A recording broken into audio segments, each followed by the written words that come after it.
Hello all 2025 class 12 CBSE board exam എഴുതാൻ വേണ്ടി പോകുന്ന വിദ്യാർത്ഥികളാണ് നിങ്ങളെല്ലാവരും തന്നെ. ഏതൊരു വിദ്യാർത്ഥിയും പഠിച്ചാരംഭിക്കുമ്പോൾ തന്നെ അറിഞ്ഞിരിക്കേണ്ട സംഭവമാണ് ഒരു ചാപ്റ്ററിൽ നിന്ന് എത്ര മാർക്കിനാണ് ബോർഡ് എക്സാമിൽ ചോദിക്കാം. നിർബന്ധമായിട്ടും എല്ലാവരും അറിഞ്ഞിരിക്കണം. ഈ കാണുന്ന ഒരു വീഡിയോയിൽ ഞാൻ നിങ്ങൾക്ക് വേണ്ടി ഓരോ ചാപ്റ്ററിൻ്റെയും വെയിറ്റേജ് ആണ് ഡിസ്കസ് ചെയ്യാൻ വേണ്ടി പോകുന്നത്. കംപ്ലീറ്റ് ഒരു അനാലിസിസ് പോലെ തന്നെ ഒരു വീഡിയോ ഭാവിയിൽ ഞാൻ നിങ്ങൾക്ക് വേണ്ടി ചെയ്യുന്നതായിരിക്കും. എക്സാമിൻ്റെ ഡിഫിക്കൽട്ടി എല്ലാം പറഞ്ഞുകൊണ്ട് തന്നെ ഈ കാണുന്ന വീഡിയോയിൽ നമ്മൾ ചാപ്റ്റർ വൈസ് വെയിറ്റേജ് ആണ് കംപ്ലീറ്റ് പരിശോധിക്കാൻ വേണ്ടി പോകുന്നത്. ഏത് ചാപ്റ്ററാണ് ഏറ്റവും കൂടുതൽ മാർക്കിന് ചോദിക്കാൻ വേണ്ടി പോവുക ബോർഡ് എക്സാമിനകത്ത് എന്നൊരു ഏറ്റവും വലിയ ചോദ്യമുണ്ട്. ആദ്യമായിട്ട് മനസ്സിലാക്കേണ്ടത് ഏറ്റവും കൂടുതൽ മാർക്കിന് ചോദിക്കുന്ന ഒരു ഭാഗമാണ്, അത് മറ്റൊന്നുമല്ല കാൽക്കുലസ് തന്നെയാണ്. 35 മാർക്കിനാണ് ബോർഡ് എക്സാമിന് ചോദിക്കുക. സോ കാൽക്കുലസിന് എല്ലാവർക്കും അറിയാമായിരിക്കും 5 പാഠമാണ് മൊത്തമായിട്ട് കാൽക്കുലസിനകത്ത് ഉണ്ടാവുന്നത്. Continuity and differentiability, application of derivatives, integrals, application of integrals and finally differential equation. ഇങ്ങനെ മൊത്തം പറയുന്ന 5 പാഠങ്ങൾ. ഈ പറയുന്ന 5 പാഠങ്ങളും അത്രമേൽ ഇമ്പോർട്ടൻ്റ് ആവുന്നു. കാരണം നിങ്ങൾക്കറിയാമായിരിക്കും കണ്ടിന്യൂറ്റി ആൻഡ് ഡിഫറൻഷ്യബിലിറ്റിയിലെ ഡിഫറൻസിയേഷൻ ഭാഗം പഠിച്ചാൽ മാത്രമാണ് നമുക്ക് ഇൻ്റഗ്രേഷൻ അതിഗംഭീരമായിട്ട് പെർഫോം ചെയ്യാൻ സാധിക്കുള്ളൂ. ഇൻ്റഗ്രേഷൻ ബോർഡ് എക്സാമിന് 11 മാർക്കിനാണ് നിങ്ങൾക്ക് ഉണ്ടാവുന്നത്. And continuity and differentiability board എക്സാമിന് 7 മാർക്ക്. ഈ 2 ചാപ്റ്റേഴ്സ് പഠിക്കുമ്പോൾ തന്നെ നമുക്ക് ഏകദേശം ബോർഡ് എക്സാമിന് 18 മാർക്കാണ് നേടാൻ വേണ്ടി സാധിക്കുക.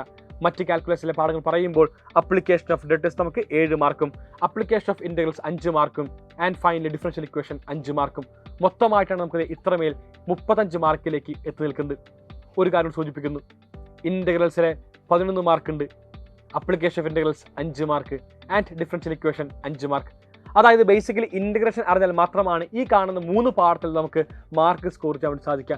അതായത് ഇൻ്റഗ്രേഷൻ എന്നുള്ള ഒറ്റ ചാപ്റ്ററിൻ്റെ വെയിറ്റേജ് ഞാൻ പറയും 11 മാർക്കല്ല 21 മാർക്കാണെന്ന് പറയും. കാരണം 3ഉം അത്രമേൽ കണക്റ്റഡ് ആണ്. നമുക്ക് ബാക്കിയുള്ള പാഠങ്ങൾ അത് ഗംഭീരമായിട്ട് പരിശോധിക്കാം. ആദ്യ 2 chapters relations and functions and inverse trigonometric functions, 2 chapters നമുക്ക് 4 മാർക്ക് വെച്ച് മൊത്തം 8 മാർക്കാണ് ബോർഡ് എക്സാമിന് ഉണ്ടാവുക. കഴിഞ്ഞ കൊല്ലം കേസ് സ്റ്റഡി ആയിരുന്നു നമുക്ക് ഇൻവേഴ്സ് ട്രിഗണോമെട്രിക് ഫങ്ഷൻസിന് CBSE ബോർഡ് എക്സാമിന് ചോദിച്ചിട്ടുണ്ടായിരുന്നു. സോ എല്ലാ മക്കളും വളരെ സുഖമായിട്ട് തന്നെ മാർക്ക് സ്കോർ ചെയ്യാൻ വേണ്ടി സാധിക്കുന്ന 2 പാഠങ്ങൾ തന്നെയാണ് റിലേഷൻസ് ആൻഡ് ഫങ്ഷൻസും അതുപോലെ തന്നെ ഇൻവേഴ്സ് ട്രിഗണോമെട്രിക് ഫങ്ഷൻസും. ക്ലാസ് 12 ബോർഡ് എക്സാമിനകത്ത് ഏറ്റവും സിമ്പിളായിട്ട് മാർക്ക് സ്കോർ ചെയ്യാൻ വേണ്ടി സാധിക്കുന്ന NCERT ബുക്കിലെ ഏറ്റവും 2 simple chapters matrices and determinants. Board എക്സാമിൽ എല്ലാ വിദ്യാർത്ഥികളും ആദ്യമായിട്ട് പഠിക്കുമ്പോൾ നിർബന്ധമായിട്ട് പഠിച്ചിരിക്കേണ്ട 2 പാഠങ്ങൾ. കണക്റ്റഡ് ആയിട്ടാണ് ബോർഡ് എക്സാം ചോദിക്കാറ്. മൊത്തമായിട്ട് പറയുമ്പോൾ 10 മാർക്കാണ് നമുക്ക് മെട്രിസസ് ആൻഡ് ഡിറ്റർമിനൻറ്റ്സിന് ചോദിക്കാം. ചിലപ്പോൾ നമുക്ക് മെട്രിക്സ് നമ്മൾ പരിശോധിക്കുമ്പോൾ 2 മാർക്കായിരിക്കും ക്വസ്റ്റ്യൻ പേപ്പറിനകത്ത് ഉണ്ടാവുക. ആൻഡ് ഡിറ്റർമിനൻറ്റ്സ് നമുക്ക് ബാക്കിയുള്ള 8 മാർക്കും സമ്മാനിക്കും. ഇങ്ങനെയൊക്കെ ഒരു ചോദ്യ പേപ്പറാണ് പൊതുവെ കാണാൻ വേണ്ടി സാധിക്കാറ്. എന്തായാലും ഒരു കാര്യം ഉറപ്പാണ്, സിസ്റ്റം ഓഫ് ഇക്വേഷൻ സോൾവ് ചെയ്യുന്ന ഒരു ചോദ്യം 5 മാർക്കിനുണ്ടാകും. ആ കാണുന്ന ചോദ്യമില്ലാത്ത ഒരു ചോദ്യ പേപ്പർ നമുക്ക് ബോർഡ് എക്സാമിന് കാണാൻ വേണ്ടി സാധിക്കില്ല. ആ കാണുന്ന ചോദ്യം ചെയ്യുന്നതിനായിട്ട് നിങ്ങൾക്ക് മെട്രിക്സിൻ്റെ കോൺസെപ്റ്റും അത്യാവശ്യം അറിയണം, ആൻഡ് ഡിറ്റർമിനൻറ്റ്സിൻ്റെ കോൺസെപ്റ്റും അറിയണം. എന്നാൽ മാത്രമാണ് ആ 5 മാർക്ക് നേടാൻ വേണ്ടി സാധിക്കുകയുള്ളൂ. സോ അതുകൊണ്ട് ഞാൻ മെട്രിക്സ് ആൻഡ് ഡിറ്റർമിനൻറ്റ്സ് ഒന്നിച്ചാണ് ട്രീറ്റ് ചെയ്യുക. അതിന് മൊത്തമായിട്ട് നമുക്ക് ലഭിക്കാൻ വേണ്ടി പോകുന്നത് 10 മാർക്കാണ് നമ്മൾ ബോർഡ് എക്സാമിന്. ഞാനടുത്ത് ജോമെട്രിയിലേക്ക് നീങ്ങുന്നു. വെക്റ്റർ ആൻഡ് 3D വളരെ സുഖമായിട്ട് തന്നെ പഠിക്കാൻ വേണ്ടി സാധിക്കുന്ന 2 ചാപ്റ്റേഴ്സ്. 3D എല്ലാം തന്നെ പണ്ട് കാലം പരിശോധിക്കുകയാണെങ്കിൽ ഒരുപാട് പഠിക്കുവാനുണ്ടായ ചാപ്റ്റർ ഇപ്പോൾ നമുക്ക് വളരെ സിസ്റ്റമാറ്റിക്കായിട്ട് പറയാൻ പറ്റും. കുറച്ച് മാത്രമേ പഠിക്കാൻ വേണ്ടിയുള്ളൂ. ലൈൻ്റെ ഇക്വേഷൻ മാത്രമേ പഠിക്കാൻ വേണ്ടിയുള്ളൂ. പൊതുവെ ലൈൻ്റെ ഇക്വേഷനിൽ ഒരു ഹാർഡ് ക്വസ്റ്റ്യൻ ഉണ്ട്. ആ കാണുന്ന ഹാർഡ് ക്വസ്റ്റ്യൻ ആണ് 2024 CBSE ബോർഡ് എക്സാമിന് ചോദിച്ചത്.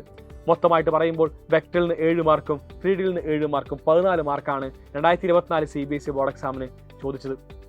ബാക്കി നിൽക്കുന്ന 2 പാഠങ്ങൾ, ഒന്ന് LPPയും മറ്റൊന്ന് പ്രോബബിലിറ്റിയും. LPPയിൽ 2 MCQ ആണ് കഴിഞ്ഞ വർഷം ചോദിച്ചത്, ആൻഡ് ഒരു 3 മാർക്ക് ക്വസ്റ്റ്യനും. മൊത്തം 5 മാർക്കാണ്. The most simplest chapter in class 12 എന്ന് പറയുന്ന ചാപ്റ്റർ 5 മാർക്കിന് ചോദിച്ചത്.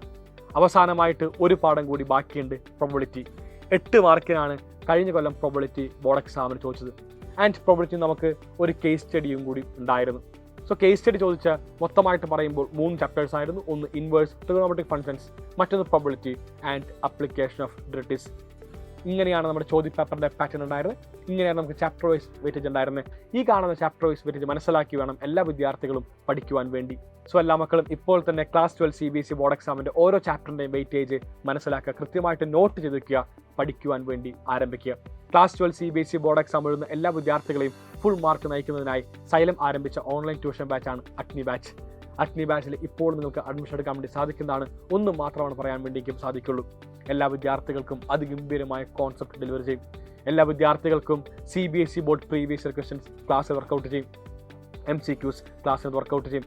MCQs നമ്മൾ എക്സ്ട്രാ ആയിട്ട് ഹോംവർക്ക് ആയിട്ട് നിങ്ങൾക്ക് നൽകും. ഇങ്ങനെ ഒരുപാട് മേഖലകളിലൂടെ കടന്നു പോകുന്ന ബാച്ചാണ് സൈലത്തിൻ്റെ അഗ്നി ബാച്ച്. സോ എല്ലാവരും എത്ര വേഗം തന്നെ സൈലത്തിൻ്റെ അഗ്നി ബാച്ച് ജോയിൻ ചെയ്തുകൊണ്ട് ഒന്നിച്ച് പഠിച്ചുകൊണ്ട് നമുക്ക് ഫുൾ മാർക്കിലേക്ക് എത്താമെന്ന് ഉറപ്പ് പറഞ്ഞുകൊണ്ട് bye guys, signing off Apna psyche from xylem learning.